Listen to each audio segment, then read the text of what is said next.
Here we are, another Good Gut Live, and we're excited. It's crazy. I was thinking like how long we've been doing these Good Gut Lives, and it's really exciting and it's fun for us, and our patients get a kick out of it. I know we're not the number one podcast in the world or even in our city, maybe, but it's nice to be here. We like to be a resource.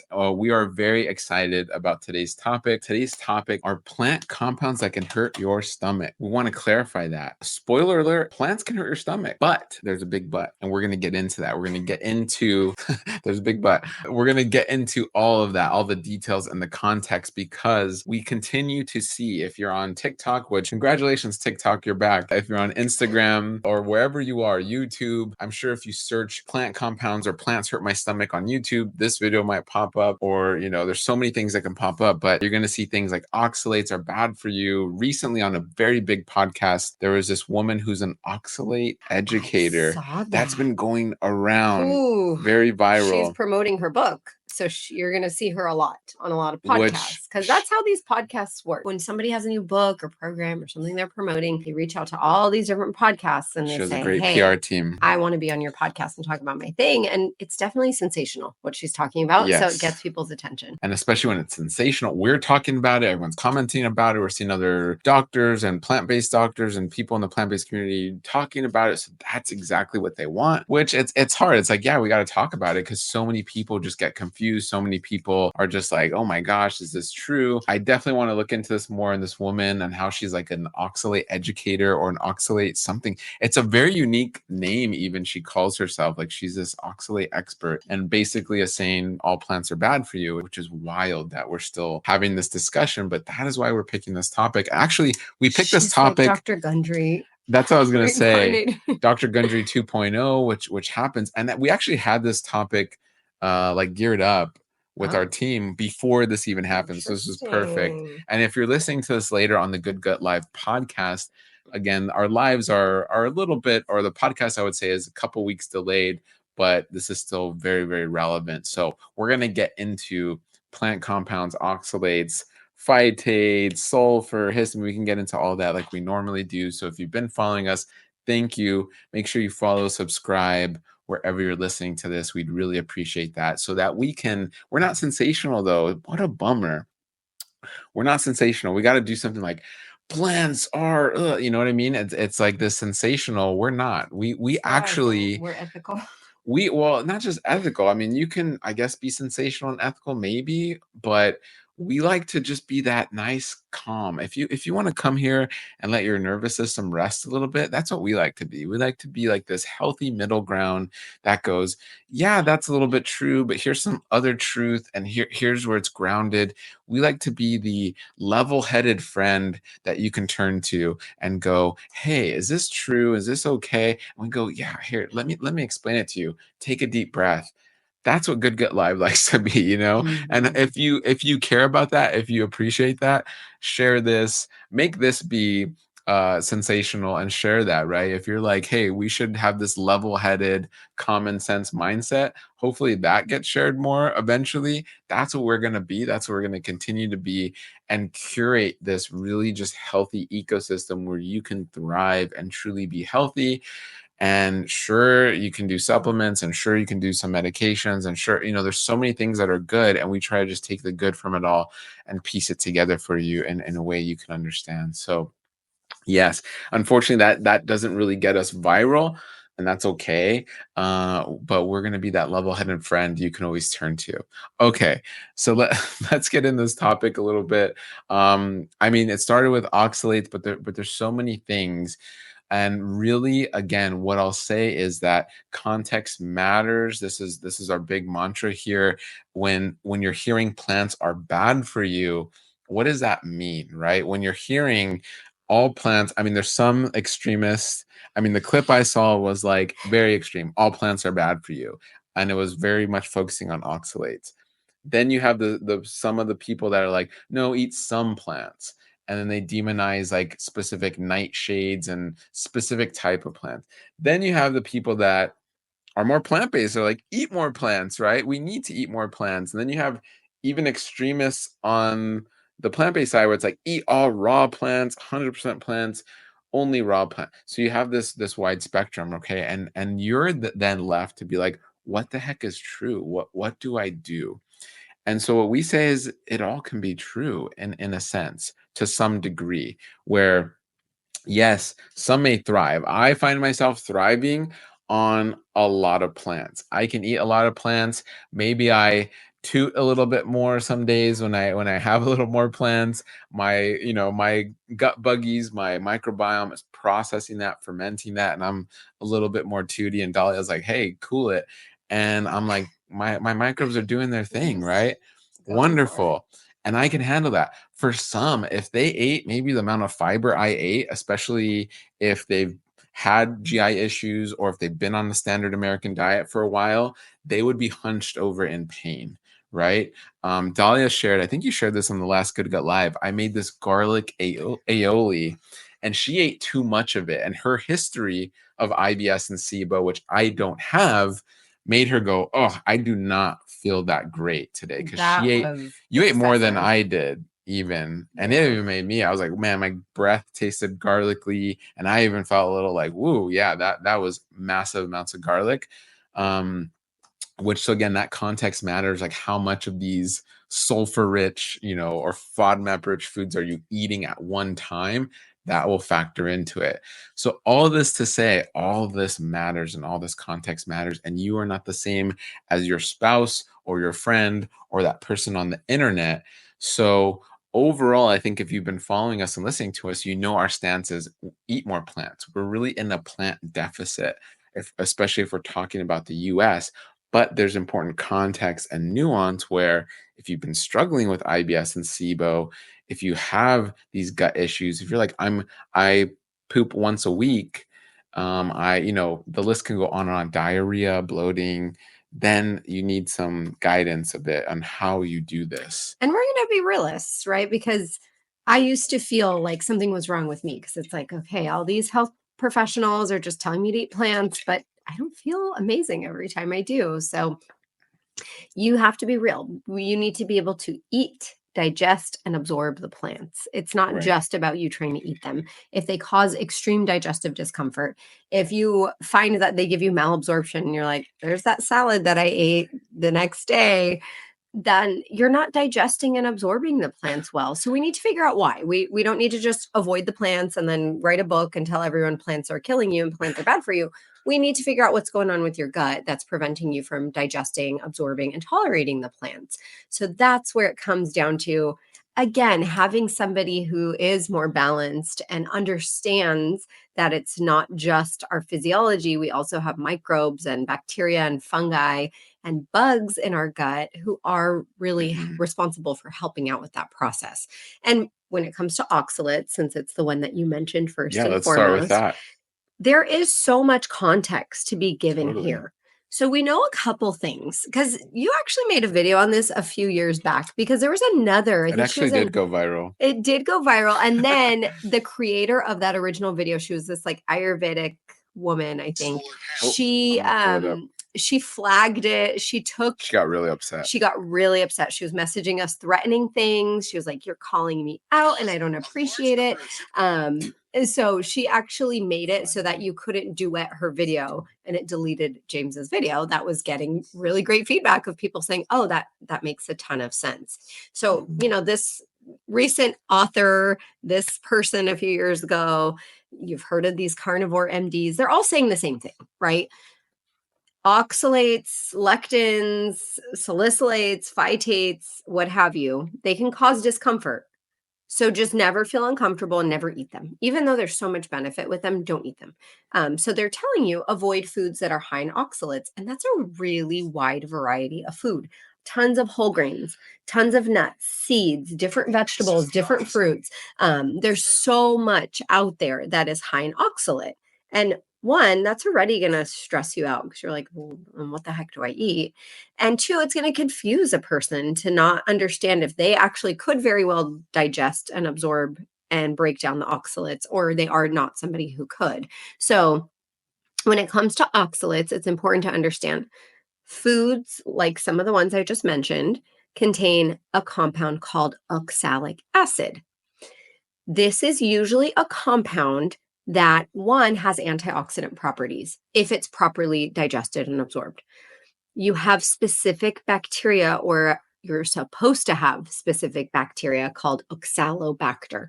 So, oxalobacter, just like it sounds, is very specialized and really there to break down oxalic acid. Mhm. And also, this oxalobacter is responsible for binding the oxalic acid to calcium. Usually, then the calcium grabs the oxalic acid, the oxalates, and escorts it out through the colon, through the intestines, and nothing happens. Well, what happens in certain instances is, say somebody is lacking oxalobacter. We have Mhm. seen in studies that if they have a yeast or fungal overgrowth, it disrupts certain bacterial colonies, oxalobacter being one of them. So, say somebody has a fungal overgrowth, they have a deficit of oxalobacter. Maybe they have a very low calcium diet where they're not intaking sufficient amount of calcium. Maybe they have their colon resected, or they have something like short bowel syndrome. These are going to pose problems Mhm. because the colon is where the calcium binds to the oxalate. So if you're missing the bacteria, you're missing the colon, you're missing the calcium, what's going to happen is instead calcium is going to bind fatty acids, and then it leaves the oxalic acid, the oxalates, freely floating. So then the body has to try to get rid of it somehow, and it pushes it through the kidneys. And that's where they'll build up in the kidneys into these oxalate stones. And so people get kidney stones that are made of oxalates. Sometimes there's a little bit of calcium in the stones, but usually it's a calcium oxalate stone or just an oxalate stone.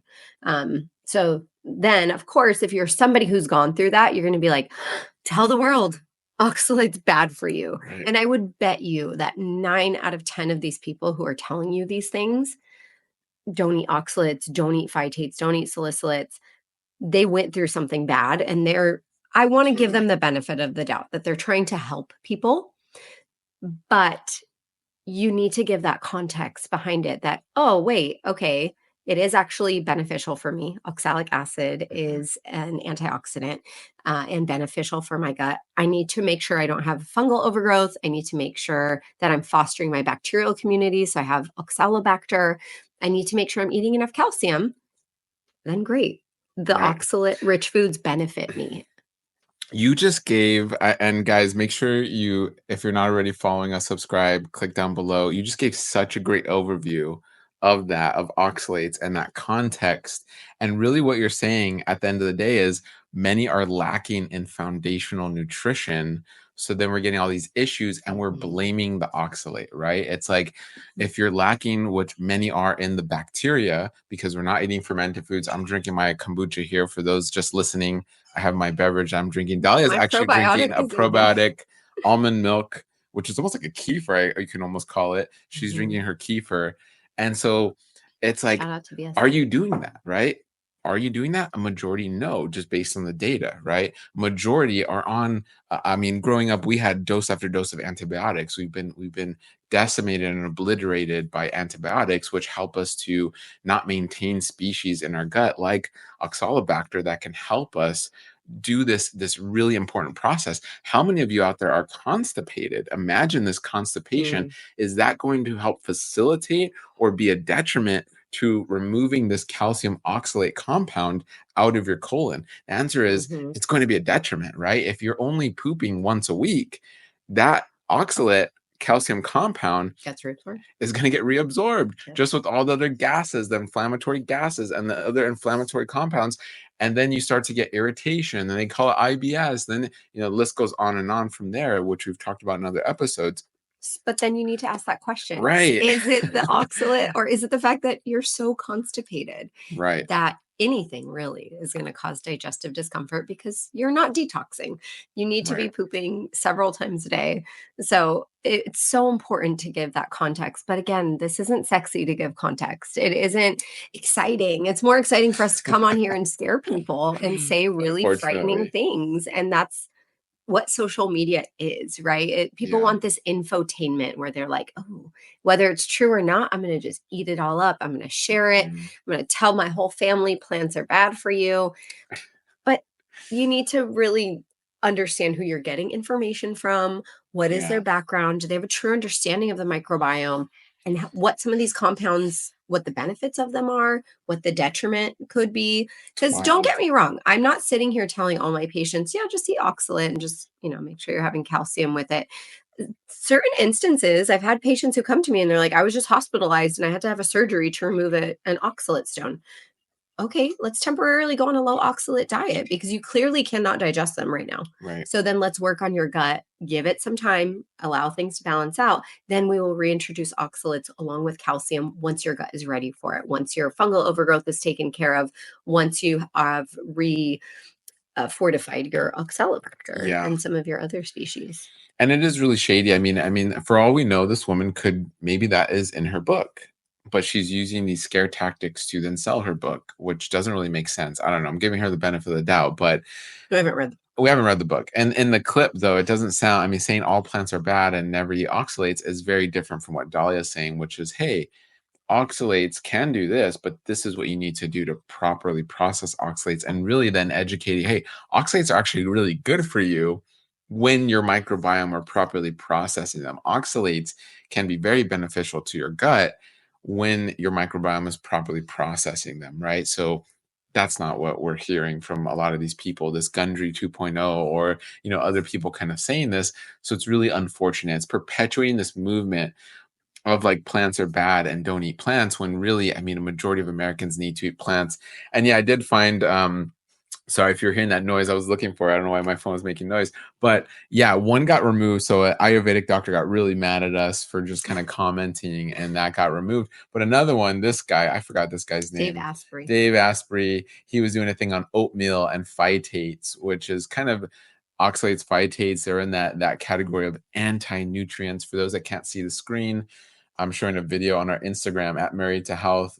This one went pretty viral. It got like over 200,000 views, which is great. But it's unfortunate. Like you have to use these very inflammatory people, and it's like, hey, I'm just gonna comment to kind of set the record straight, and that kind of gets attention, which is wonderful. We're trying to give that context, but it's like you need this spark of fire to then create all this frenzy. And I get it. It's exciting. It is sexy to be up on a stage and go, oxalates are bad. This is what you're going to do. Just do my program, take my powder, and you're going to be amazing. It's like, well, no, there's so much more to understand. And it's not sexy to hunker down and work with the dietitian and put in the time and resources and feel good. And it may take 6 months or 6 years. That's not sexy to say, right? It's way more sexy to go, come to my conference and you're going to be healed and you're going to and make all these amazing promises. But that's kind of not the reality for some. And unfortunately, we're seeing some who understand this. We're also seeing a new generation going like, yeah, I'm going to eat 20 pounds of beef a day and I'm going to eat 60 Mhm. eggs with the whole shell. And you have these people following these I don't want to, I mean, Liver King or putting people in these categories that just really aren't real. They're like characters selling you something, right? It's like the character on the cereal box when you're 3 years old and you're like, wow, it looks shiny, it looks cool, I want that. And that's kind of what we're seeing, reiterations of that in social media. So oxalates, oxalates, can they are the is it a compound that can hurt your stomach? Yes, but there's so many, but it's also a compound that's beneficial for your gut microbiome. It's also a compound that is very useful in the totality of your health. And your goal should be to figure out why, if you're having trouble with oxalates, and you can heal that. You can heal with each meal that, right? Oh, that's our tagline, heal with each meal. Go figure. And you can help a lot with that. And so and we see that with our patients across the spectrum, like Dahlia said, some who are really severe and others who are like, oh, if I made these tweaks and be a little patient, and then I'm eating oxalates again. I ate that whole bowl of spinach in my burrito bowl and wow, I feel great. So you Mhm. can totally do that because your gut microbiome is always changing based on your inputs, based on what you're doing for it, it can always change, enhance, In grow, one day, your microbiome even can in one begin day. to show changes. So Totally. you really want to give that context and really be real with yourself. Okay, how did I get here? Was I eating in a balanced way? Was I maybe eating in a Right. little bit of a disordered way? Did I Mhm. have something that maybe triggered dysbiosis or SIBO? Or Mhm. do I have inflammatory bowel disease? Because Mm. it is important to ask those questions before just kind of throwing things in. And you hear it with a lot of these sensationalists like, yeah, I was eating pounds of spinach. Is that even healthy for you to be doing? Why are you eating pounds of spinach? Um, so you really want to ask yourself, like, does this person sound like they're providing sound advice? Because Mhm. from what I've observed, right, I've been a dietitian now for almost 14 years. From what I hear in a lot of these messages from these physicians or non people who are not trained in eating disorder, disordered eating, Mm. psychology of eating, you can tell so many of them have eating disorders Mm. or a very disordered relationship with food. And that's Interesting. where you're looking for this villain. That was what hurt me. It was the oxalates. And then again, you then want to tell everyone like beware of the oxalates. They're going to hurt you too. But were you eating in a balanced way before? Was your gut fractured before? Mhm. And that's why you couldn't break down fill in the blank oxalates, lectins, phytates, what have you, histamines, Mhm. because it's easy to blame the compound, or it's nice maybe to have something to go off of. Mhm. I can work with that, right? If I know it could be oxalates or it could be histamines, I can work with that. But something got you there. It Mhm. wasn't just the histamine itself, because why then are so many other people eating and digesting and tolerating histamines and oxalates and lectins and not only not being hurt by them, but finding benefit in eating them?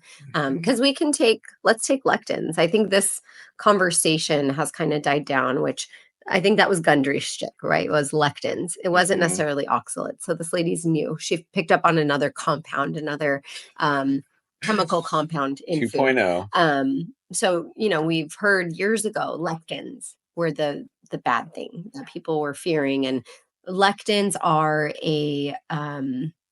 they are proteins that are known to bind Mhm. carbohydrates. So they're a carbohydrate binding protein, and they're in foods like nightshades.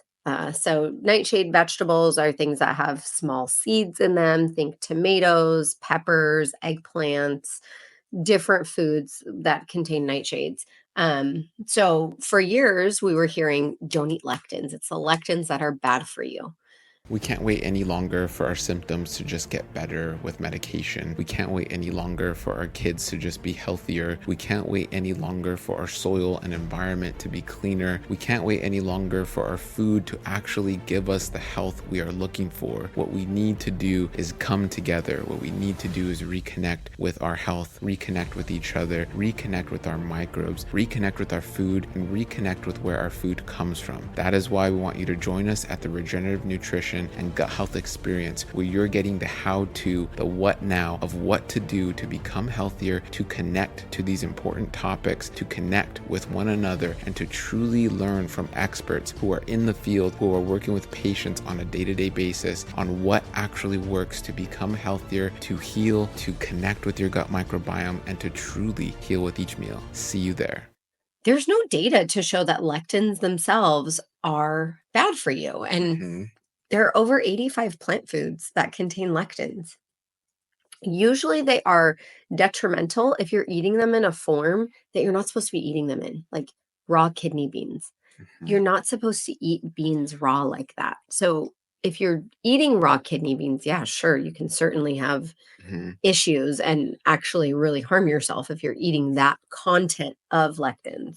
But again, it's not sexy to give that context and that background to say if you just soak them and cook them, most of the lectins are Sorry, I want to reduced. I want to back up. We're going to continue with lectins, but I want to do so. We did oxalates, gave that context, and then I want to just leave where how can people break down oxalates just really quickly. So it's actually the foods that contain oxalates will help you kind of grow, so to say, the oxalobacter bacteria that can help them break it down. And then we can do that for lectins as well as you Mhm. continue the conversation on lectins. But yeah, yeah.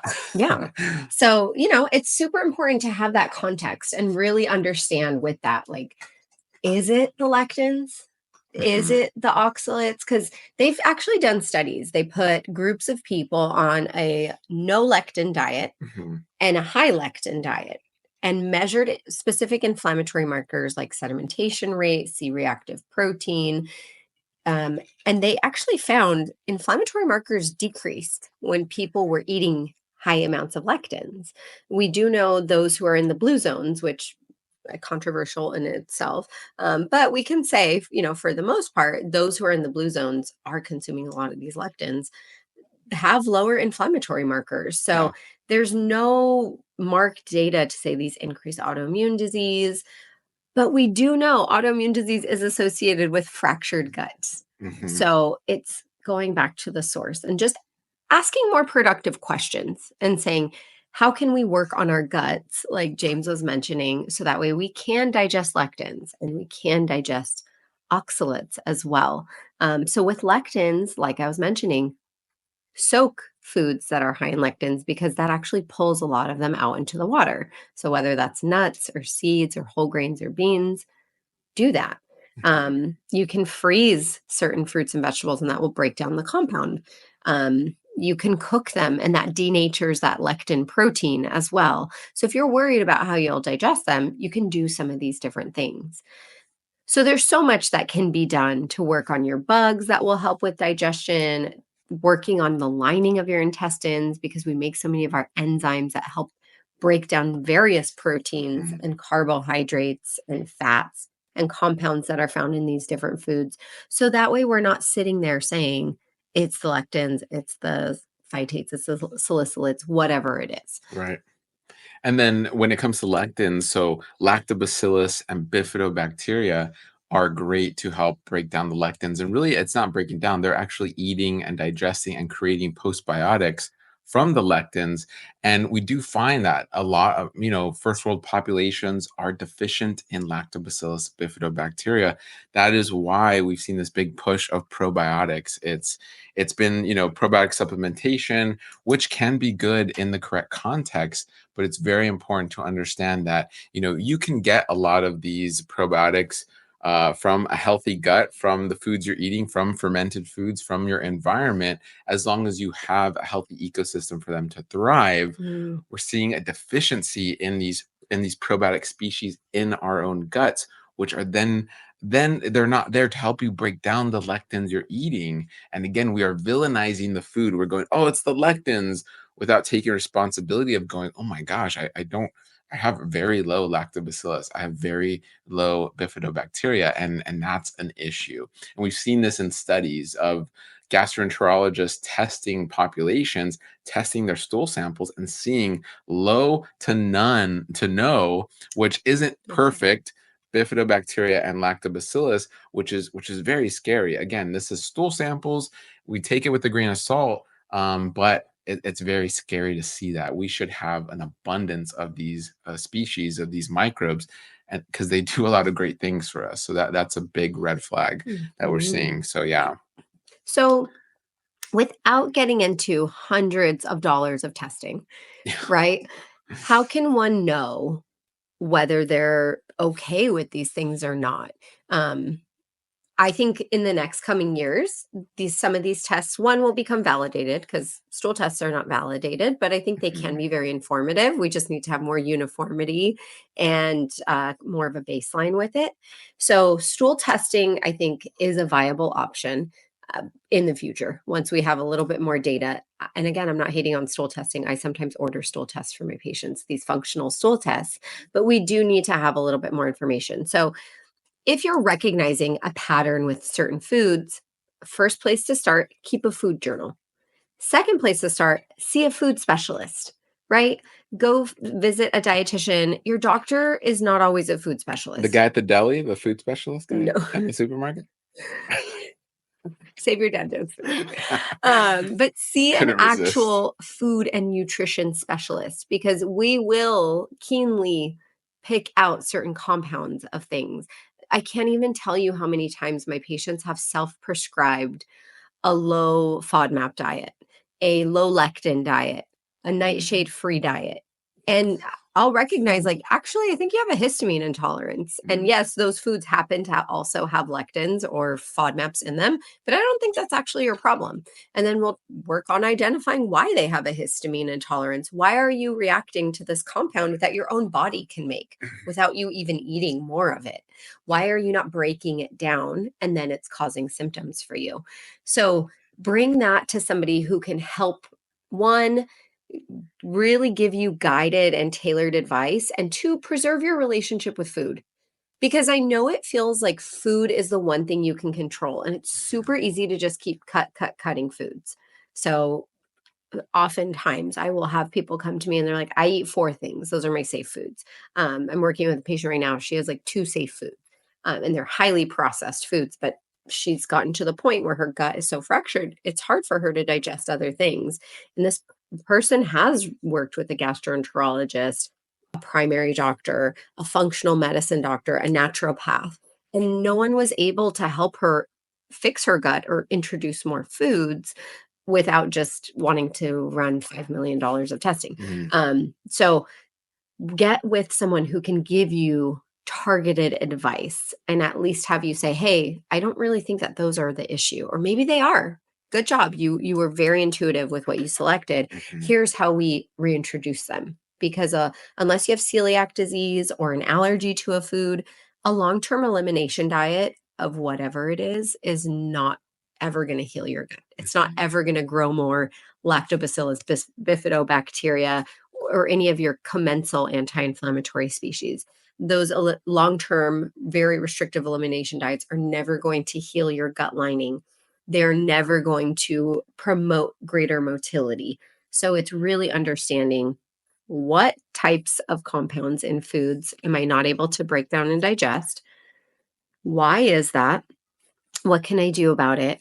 How can I eventually introduce the foods again? Yes. And I see, hey Manju, what's up? I see you guys, I see questions coming in. So if you guys have Mhm. questions, if you've been listening, put them down below. What's up, Manju? I see Kat Girl, I think that is Kat or Kathy Ree. Anyway, Sibo and some questions. So we see your questions coming in on Facebook and YouTube and Instagram. Zena, I see your questions. We're going to answer some questions. So put them down below if you're listening live, and we're going to get to those. But yes, and to Dahlia's point, this analogy, it's like someone who's very weak in their legs and they're working out and they want to gain muscle. And it's like, every time I do squats or every time I'm in yoga doing lunges or squatting or trying to hold a pose, it just hurts. It hurts so bad. And okay, and then you have the trainer going, yeah, just don't do it if it hurts, right? Well, it's like, that makes Are no you going to sense. grow? Right? Are you going to grow? So it is, again, we don't want it to hurt where like you're going to injure your knee or your hip Mhm. or you're pulling a ligament, right? That's not what we're saying. The same is true for your gut, where yeah, you don't want to just go from I can only eat two safe foods to no, make it hurt, eat a bunch of spinach and broccoli and cauliflower. It's like, no, that's not what we're saying. But you work in a way, you go kind of low and slow, you understand what's actually going on, and you slowly start to challenge your gut microbiome, reintroduce in a proper healthy way. Supplements can help, some medications can help, depending. We'll get into SIBO. Obviously, I see a question about SIBO, which when you have an overgrowth, that's something entirely different than when you don't have an overgrowth. So that's important context as well. So you can have And undergrowth, overgrowth. you can have undergrowth, overgrowth, right? You can have structural issues, you can have thyroid issues, and so a lot there. So it's important to understand that, and then you have a game plan, because it's very different of a trainer saying squat more and they don't know this person has dystrophy in their muscles or a knee surgery recently than someone who doesn't, right? You're gonna have a completely different plan of growing those leg muscles. So quick analogy, and muscles are an easy analogy. We have a debt analogy too that we use, but that's more for SIBO. And that would be, when these sensationalists pop up, it's almost like someone who just worked out for the first time, injured themselves, and then went online and was like, exercise is going to kill Yeah, you. it's kind of crazy, And huh? it's like, who are you?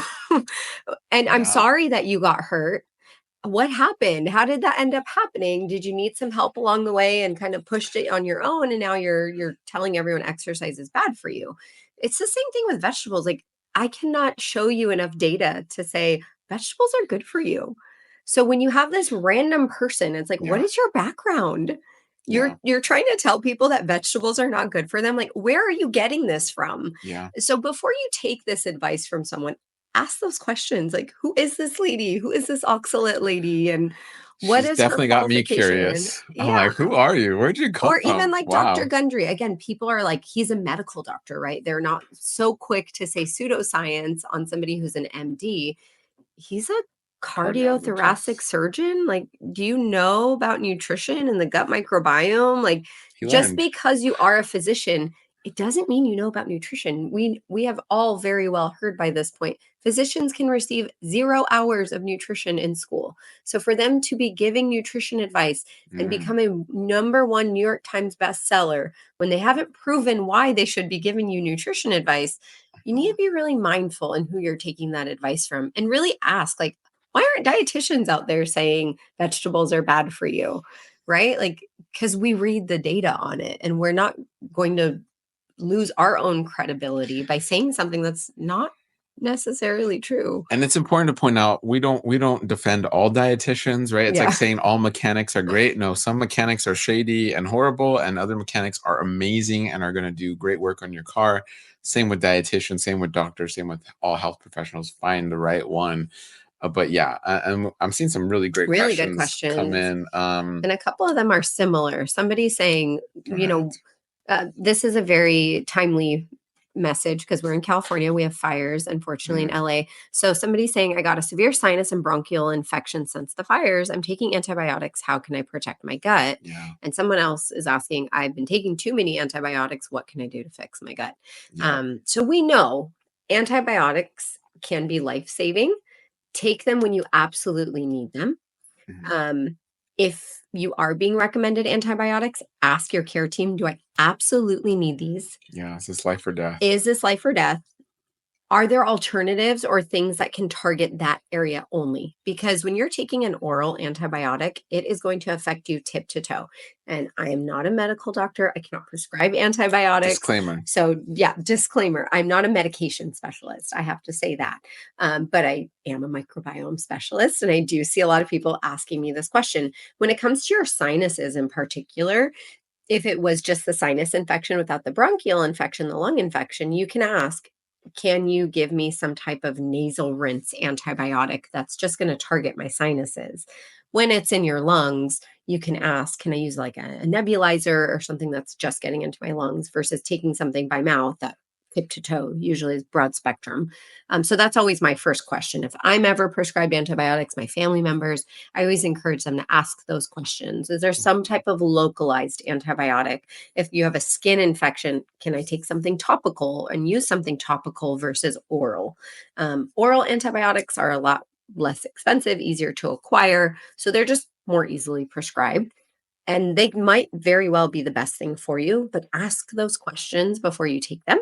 And if you did need to take them, sometimes you do, then you just want to work on repleting who you had before if you had a good gut environment before. Mhm. So, what we do know is start eating fiber. That prebiotic fiber is food for your natural probiotic bacteria and other microbes that were already living there before the antibiotic. Because you can very well rebuild those bugs within just a few weeks. Mhm. So start eating the food, start feeding them their food that they're going to thrive with. Eat things like resistant starches that are called that because they resist digestion and absorption in your small intestine. They go into your colon where over 38 trillion of your bacteria are living and they feed them. It's like So a big buffet. like a big buffet. So eat things like potatoes that have been cooked and cooled. You can eat plantains. You can use plantain flour, greener bananas, green banana flour, rice that has been cooked and cooled. So these very starchy foods are favorite foods for your gut bugs. So start eating those again. Eat fermented foods because those fermented foods contain live bacteria. So there is a chance that they will make it through your stomach acid, small intestine, and reinoculate your colon. So start doing that. And also Yeah. just eat antioxidants, eat anti inflammatory colors. Because a lot of the times, chances are these opportunists can very much withstand this sterile environment if you have been given antibiotics. So sometimes they're the last man standing, these inflammatory, opportunistic bugs. So then they're like, haha, I'm here by myself. I'm going to wreak havoc. So really try to get your good guys, your defenders back in as soon as possible. Eat those fermented foods if you can tolerate them. And if you're finding you can't, then reach out to a food specialist who can really help you understand what we can slowly but surely start introducing for you. And those colors are polyphenols that we don't break down and digest. Our Mhm. microbes do. They break them down and create these healthy postbiotics from the color. We are not technically using the color. Our microbes are. I know we said that before, but I always like to say that because it's really cool. It's just to understand you are again supporting and helping your microbes. And again, I know Well, Manju's a gardener, or what were you gonna say? I was gonna say one way Yeah. to know, just before moving on from that, Hmm. one way to know if your microbes are using the colors well is Mm, to not see them in your stool.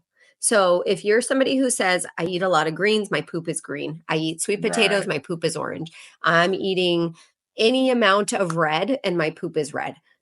Then your microbes are not digesting those polyphenols well. You might have a lack of those bacteria and other gut bugs Mhm. to break down and absorb and digest those polyphenols. You really should not be seeing everything you put in on the other side. If you're seeing undigested fiber, undigested colors, undigested food for the everything you're eating, something's off. Certain things we're not going to digest, like corn has Yeah. indigestible fiber. Yeah. You're very likely going to see quinoa, Seeds. yeah, certain tiny seeds.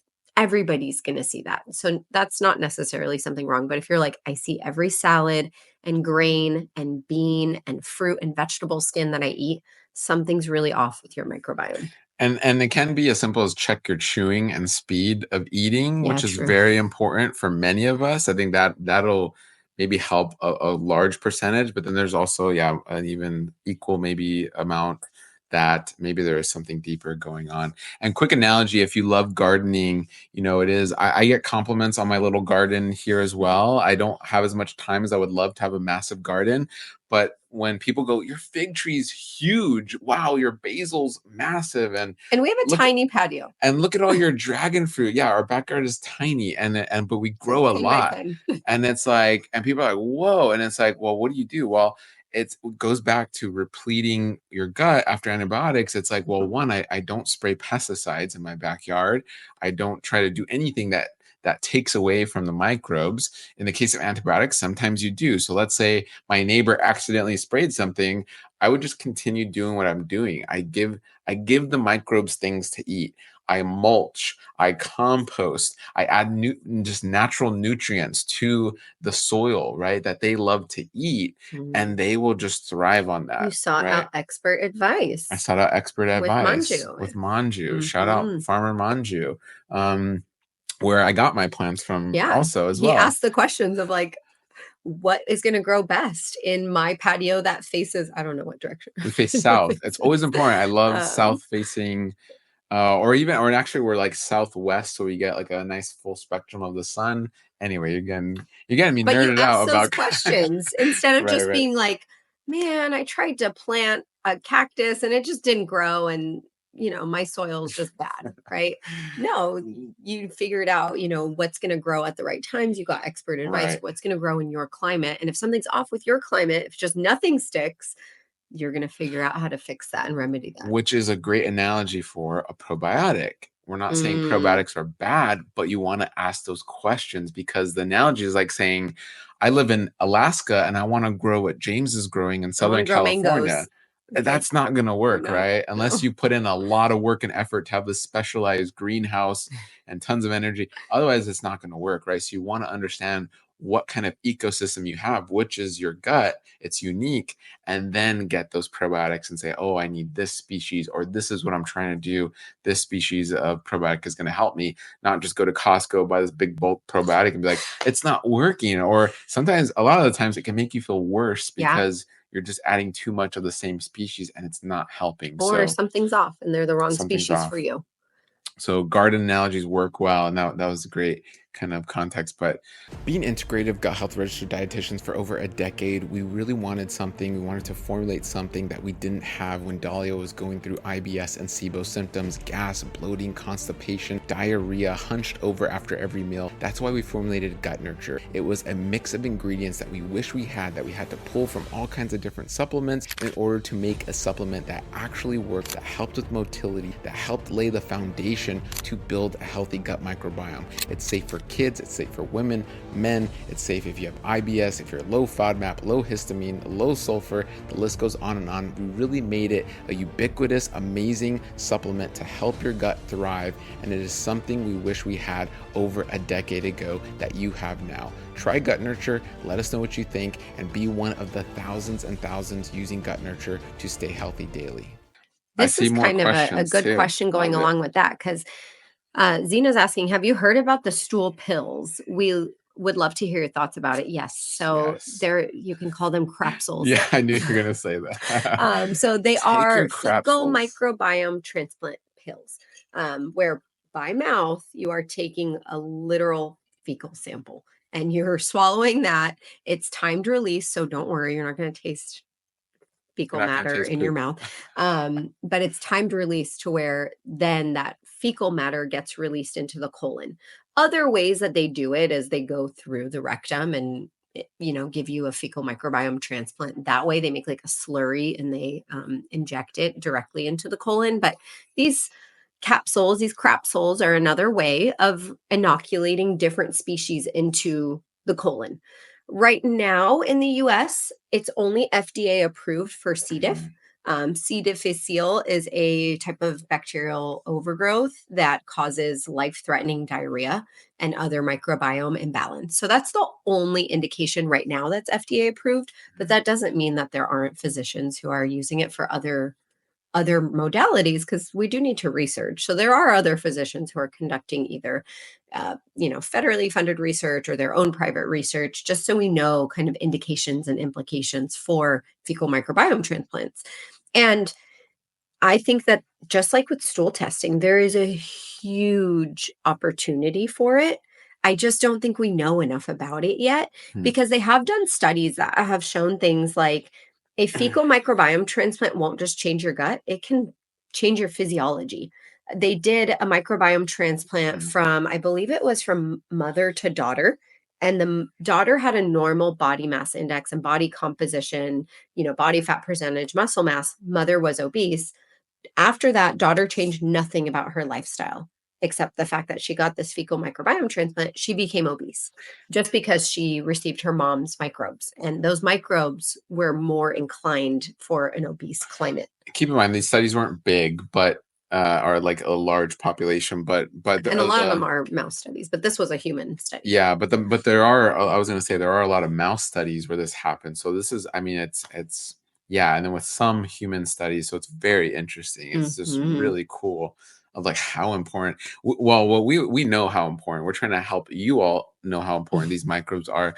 But really, I mean, something I was just writing recently. I think I was writing this and something I was working on, but really it's understanding microbes are like just this invisible connector connecting us all together, and so we can share them. I share them with Dahlia Hmm. all the time when I hug her and kiss her as my wife, and it's like we share it with our daughter, and we're always sharing microbes. The people we're around, the air we breathe has fungal spores, and I mean there's so much all around us, and then we can go extreme and do a crapsule and like really share those microbes, right? And Hmm. it's like what happens, and we're seeing what happens, but really we are connected by these microbes at the Hmm. end of the day. So when something's off, it's also this question of connection of going, what am I connected to that's off? People, places, things, food that Hmm. you're connected to that is throwing you off as well. Yeah. And so, yeah. So I think that there's huge opportunities with it in a couple scenarios. Definitely C. diff will continue to be one of them because again, it's life threatening and it is kind of like a uncontrollable condition in a lot of times because they'll try to prescribe probiotics, but sometimes the probiotics aren't strong enough or don't withstand the environment of the gut to get into the colon. So I think C. diff is great. I think we'll see this in the future with post-infectious gastroenteritis. So whether that's food poisoning, a traveler's gut bug, we know that that's responsible for about 60% of IBS with diarrhea. So I think there's a huge opportunity to help a Yeah. really large subset of people with these FMTs, these fecal microbiome transplants. And then the third population who I think would really benefit from it is those with inflammatory bowel disease. Because right now, the way that we are treating those with inflammatory bowel disease, for the most part, is really just we recognize they have such a fractured and imbalanced microbiome. We put them on medications to manage the inflammation that comes as a result of that. Because once the immune system is really locked into that, it turns on a cascade of inflammation. So, these medications that a lot of those with IBD are put on, whether it's an infusion or an injection or an oral, they are just to downregulate some of those inflammatory signals. It doesn't do anything to change their microbiome. So they have still this extreme dysbiosis, this microbiome imbalance. So I think FMT in the future will be really big for those with IBD. And then we'll see. We'll see what else we can do with Guys, healthy FMT. stool is brown gold. Like, Literally, literally it's is. worth a lot. If you are somebody who has a I think I healthy could get a body lot of money for my stool. composition, has not taken antibiotics frequently, at least in the last like 5-10 years. We had a friend who did this. He was selling His his stool. stool on a regular basis to a stool bank. Yeah. And he was literally making bank, like He was. thousands of dollars a month from just pooping for these people. Yeah. But he was the right candidate to donate to them. He was healthy, young, active, healthy body composition, no antibiotics, great plant forward diet, plant-based diet. So That's it a whole nother episode. I love could be that. a Yeah. gig if you It's have a huge. healthy gut, but we are seeing questions from those who maybe don't.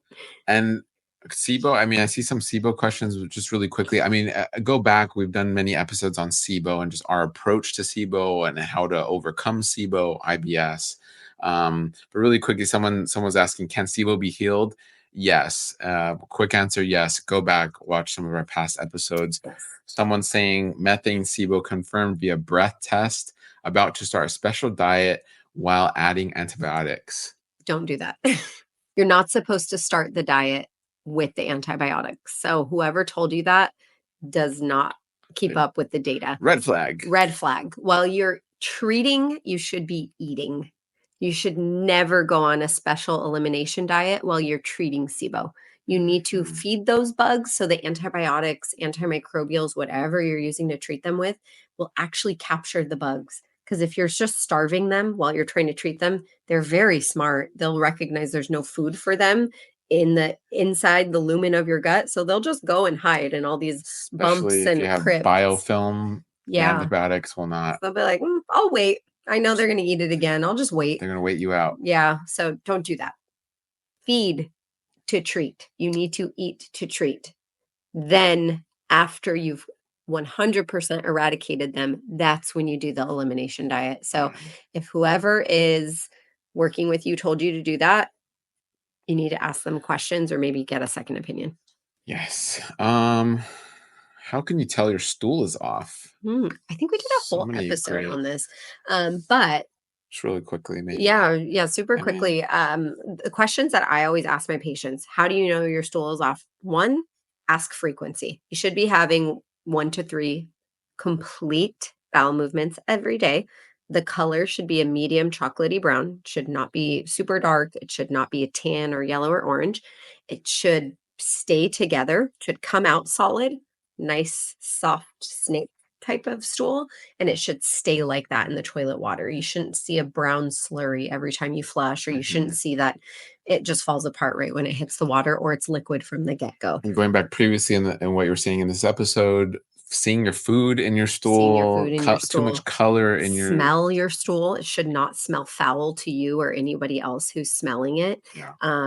And it also shouldn't leave behind a memory in the toilet. So if you're seeing skid marks and it's almost like a peanut butter consistency that you're really having to clean up a lot, that's not normal. Something's off with your stool. You also shouldn't see mucus or blood in your stool. Yes. And really quickly, guys, if you want help, marriedhealth.com. You can work with Dahlia, Rachel, other dietitians, especially if you have other things going on, marriedhealth.com. We see really patients on almost all continents except Antarctica, which is crazy to think. So Maybe we they're work good. with yeah, we'll see if there's scientists on Antarctica that need our help. But yeah, we work with people all over the world. So with telehealth. Somebody's Great asking, question. Ooh, what that's a about good the question. elemental diet? We did a whole episode on this. Yes, we did. Can be beneficial in the right context. So Go it's back. very rare that I'll recommend the elemental diet, but I have. I've recommended it before. There is really good data, especially on shout out to Mbiota. That's if I'm going to recommend an elemental diet, that's the one that I do recommend. They have very strong consistency with eradication. So it can be a useful tool. It's not appropriate if you have history of eating disorder or if you're on a lot of medications or if you're highly active and won't be a good candidate to really only have 3 powdered meals a day, or you can have 4 if you'd like. But it can be helpful if you're a right candidate for it. And I would recommend if you've already tried other things and you're not eradicating your SIBO. So, yeah. Very cool. And go back. Yeah, you could type in Married to Health Elemental Diet on YouTube or even just Google. It should pop up. You'll see it either Good Gut Live podcast or on our YouTube. But So, these are great questions. And we've, one last question. What well, side yeah. effects happen with antibiotics? Ooh, So, yeah. I mean, it could be a myriad of side effects. Yeah, We've heard truly. things from people losing their hearing to people losing mobility, or really just people losing the diversity in their gut and then having malabsorption from that, having severe constipation afterwards, stool that's off, that you can have any of your microbiomes affected after taking antibiotics if you don't quickly replete your bugs. So, Especially broad spectrum. yeah, Then broad you're getting a spectrum broad antibiotics. spectrum of side effects for So sure. yeah, your skin microbiome, vaginal microbiome. You hear a lot of women who will say, I get a yeast infection after I take antibiotics. That shouldn't happen if you had a healthy microbiome to begin with, but it can affect your vaginal microbiome, it can affect your oral microbiome. Lots of your other biomes outside of just your gut can certainly be affected with antibiotics. So again, take them if you need them to save your life or give you quality of life. Ask every question you can before taking the antibiotics. Again, is there a localized way that I can deliver these antibiotics? Is there one that's more specialized and not broad spectrum? How long do I need to be on this? And then use some of those tips that we gave to replenish your gut bugs after taking antibiotics. So going back, we love the questions. Going back to the original topic, oxalates, salicylates, We got far away. lectins. We got far away. These are great compounds for you. Eat these They're found compounds. in many beneficial foods. Many beneficial foods will have these compounds because these compounds are food for your microbes and they will create postbiotics, which are gifts your microbes are giving you. So eat your oxalates, eat your salicylates and lectins. But, and then Unless they're causing you discomfort, then work with a food and microbiome specialist to figure out what it is about them, what's going on with your gut, and how you can reintroduce them. you can find that specialist at marytouth.com, as well as the goal being, and very important, the goal being to replenish your gut microbiome and continue to eat these foods in higher amounts. So you can heal with each Heal meal. with each meal for sure. So if you like this episode, if you're watching live, you can find a replay at the Good Gut Live podcast. Visit marytouth.com for all those links and wonderful resources and information. If there are topics you guys want to hear about, we're open. Yeah, totally open. We have patients who are like, I want to hear about this. I want to hear about that. So, and that's where we get a lot of our topics from to talk about. So, or send us stuff. If you guys see videos out there that that's how we heard about this oxalate lady. True. Several people sent us this video. So there are things like that you are wondering about or you're scared from, send them over. We're happy to do a live on it. A patient recently or a community just through Instagram DM sent me a very disturbing video about like AI. It was this AI doctor. Like she wasn't even real and she's doing all these videos and it looks so real. And she's really at the end of it, they're selling like a supplement. It was deeply disturbing because it looked real. And a lot of people are getting fooled. And this person had like 500 plus thousand followers, which you can buy followers. So it was wild. So I don't know if that's an episode or maybe make sure you're following us on Instagram. I might do a little video on that because that was wild. Yeah, But we can lots do a of topic stuff. on that, like who we follow and why we follow them. Ooh, our top, yeah, follow recommendations. That's a good one. Mhm. All right. Well, thank you, everybody. Thank you so much for joining us. An hour can go by so quickly, and we love it. But as always, you can catch Good Gut live every Friday, so you can ask your questions. You can find replays of Good Gut Live on the Good Gut Live podcast, and that's wherever you listen to podcasts, as well as marytout.com. So as always, feel with each meal and Heal with each meal. Until next time, bye, have a good everybody. day.